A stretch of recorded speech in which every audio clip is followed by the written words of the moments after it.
Di akhirat kelak, ulama akan membawa pahala ilmunya. Ahli salat akan membawa pahala salatnya. Ahli puasa akan membawa pahala puasanya. Ahli Al-Quran akan membawa pahala tilawahnya. Sementara ahli sedekah akan membawa semua pahala ahli ilmu, ahli salat, ahli puasa, dan ahli Al-Quran. Kenapa? Karena dengan hartanya dia telah membantu tersebarnya ilmu. Dengan hartanya dia telah membantu pembangunan atau renovasi masjid, tempat ahli salat melakukan salat. Dengan hartanya dia memberikan makan orang-orang yang berpuasa. Dengan itu dia meraih pahala orang-orang yang berpuasa. Dengan hartanya dia telah mencetak serta menyebarkan Al-Quran dan kitab-kitab para ulama. Semua pahala mereka akan diraih oleh ahli sedekah. Wallahi, demi Allah, kelak di akhirat, ahli sedekah adalah orang yang paling bahagia dengan pahala sedekahnya. Pahala besar yang tidak dia sangka-sangka.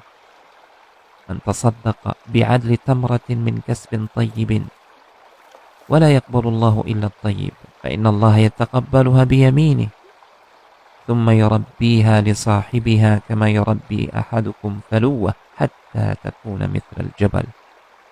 Barang siapa bersedekah walau hanya senilai 1 biji kurma dari hartanya yang baik, dan Allah tidak menerima kecuali dari yang baik saja, maka Allah akan menerima sedekah tersebut dengan tangan kanannya. Allah akan memelihara dan mengembangkan pahala sedekah tersebut, sebagaimana salah seorang di antara kalian memelihara dan membesarkan kuda kecilnya. Hingga kelak di akhirat, tiba-tiba dia melihat pahala sedekahnya sebesar gunung. Allahu Akbar. Hadis ini sahih, riwayat Al-Bukhari dan Muslim. Lihat, Allah Subhanahu wa Ta'ala tidak melihat seberapa besar yang kita sedekahkan, namun Allah melihat ketakwaan hati kita.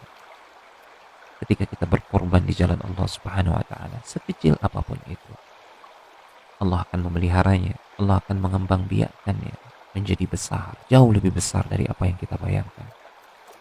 Untuk itu, berinfaklah, berikanlah sedikit harta kita untuk membantu saudara-saudara kita, membantu orang-orang yang berjuang di jalan Allah Subhanahu wa Ta'ala, membantu mereka, para tenaga medis di tengah wabah ini, membantu mereka, para relawan sosial yang berada di garis depan, yang bahkan mempertaruhkan kesehatan dan jiwa mereka bahkan untuk menolong sesama.